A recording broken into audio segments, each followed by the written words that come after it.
சிப்பாயை கண்டு அஞ்சுவார், ஊர் சேவகன் வரக்கண்டால் மனம் பதைப்பார், அப்பால் எவனோ போவான் அவன் ஆடையை கண்டு எழுந்து நிற்பான். அவன் எங்கேயோ போயிட்டு இருக்கான், ரோட்ல எவனோ, அவன் போட்டு போற ட்ரெஸ் பார்த்து பயந்து இவன் இங்க திண்ணையிலிருந்து எந்திரிச்சு நிற்கிறான். அப்படி இருந்த மனநிலை இருந்த நாடு இது பாரதி வாழ்ந்த காலத்தில். துப்பாக்கி கொண்டொருவன் தூரத்தை வர கண்டால் வீட்டில் ஒளிவார். இவர் எப்போதும் கையெட்டி வாயெட்டி நிற்பார். மற்றவர் முன் பூனையை போல் அஞ்சி நடுங்கி வாழ்ந்து கொண்டிருப்பார் சொல்லி அது பாரதி சொல்லிட்டு வர அந்த பயப்பட்ட நிலை. கொஞ்சமோ பிரிவினைகள், ஒரு கோடி என்றால் அது பெரிதாமோ என்றால் பிரிவினை இருந்த அச்சம் இருந்த அந்த சமூகத்தில் அவரை தட்டி எழுப்ப வேண்டிய கடமை பாரதிக்கு அன்றைக்கு இருந்தது. பாரதிதாசன் உண்மையே அந்த பாரதியினுடைய வாரிசாக வந்ததுக்கான காரணம் மடமை, மூடத்தனங்கள், பகுத்தறிவில்லாத ஒரு சமூகம், சாதி மோகம், மத மோகம் இருக்கக்கூடிய அந்த சூழ்நிலையில் பாரதிதாசன் இப்போ நாம் மறுபரிசீலனை செய்ய வேண்டிய கட்டம் வந்திருக்கிறார். அவனும் ஒரு காலத்தின் கண்ணாடி.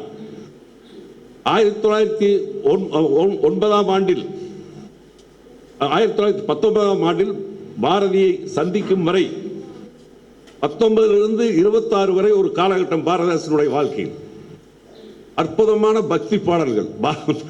பிற்காலத்தில் தான் நாத்தலும் பேர நாத்தியம் பேசியதுங்கிறது பிற்காலத்தில்.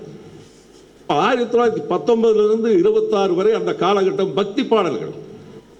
மயிலம் சுப்பிரமணியர் துதி அமுது என்ற பக்தி பாடல் திரட்டு இன்னைக்கு கிடைக்கிறது. பாரதிதாசன் பாடினார் 26 பக்தி பாடல்கள் தமிழ்நாடு முழுவதும் முருக பக்தர்களால் பாடப்பட்டது. ஒரு காலத்தில் 20ஆம் நூற்றாண்டின் தொடக்கத்தில் அவ்வளவு பக்தி ரசம் சொட்டக்கூடிய பாடல்கள் பாரதிதாசன் எழுதினது.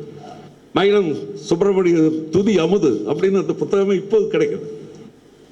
ஆனால் 26ல் தந்தை பெரியாரை சந்தித்த பின்பு 35 வரை எடுத்துக்கொண்டால் பகுத்தறிவு இயக்கத்தில் தீவிரமாக ஈடுபட்டோம். அதே மாதிரி வாசுப்பையா பொதுவுடைமை இயக்க தலைவரோடு இணைந்த பின்பு பாரதியை விட பாரதிதாசன் கிடைத்த வாய்ப்பு என்பது தொழிலாளர் போராட்டத்தை நேரில் கண்டது. பாரதி வாழ்ந்த காலத்தில் தொழிற்சங்க இயக்கம் இல்லை, போராட்டங்கள் இல்லை.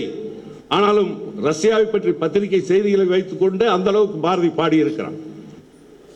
30 கோடி ஜனங்களின் சங்கம் முழுமைக்கு பொது உடைமை என்ற சொல்லை சொல்லக்கூடிய அதே பாரதியை விட அனுபவத்தில், கற்று தேர்ந்ததில், கண்ணால் பார்த்த தொழிலாளர் போராட்டத்தின் காரணமாக தொழிலாளர்கள் பற்றி ஏராளமான பாடல். அது 35 தொடங்கி ஜீவாவோடு ஏற்பட்ட தொடர்பு வரை அற்புதமான பாடல்கள் பொது உடைமை பற்றி. 1937ல் ஜீவா ஜனசக்தி இதழை தொடங்கிய பொழுது 3வது இதழுக்கு அவர் அனுப்பிய வாழ்த்து செய்தி பாரதிதாசன். நான் இதை ஏன் மறுவரிசீலனை பண்ணணுங்கிற காரணங்களை சொல்லிட்டு இருக்கேன். வரபோது ஜனசக்திக்கு எழுதிய வாழ்த்து கவிதையை புதியதோர் உலகம் செய்வோம், கெட்ட போரிடும் உலகத்தை வேரோடு சாய்ப்போம், பொது உடைமை கொள்கையை திசையட்டும் சேர்ப்போம், புனிதமோடு அதை எங்கள் உயிரென காப்போம். உயிர் என்று சொன்னோம் பொது உடைமையை. இதை நாம் எப்படி மறந்து விட முடியும்? இன்றைய தலைமுறை, நம்முடைய அறிஞர்கள், நம்முடைய இலக்கிய பெருமன்றம் நாம் எப்படி இதை மறந்து விட முடியும்? அற்புதமான.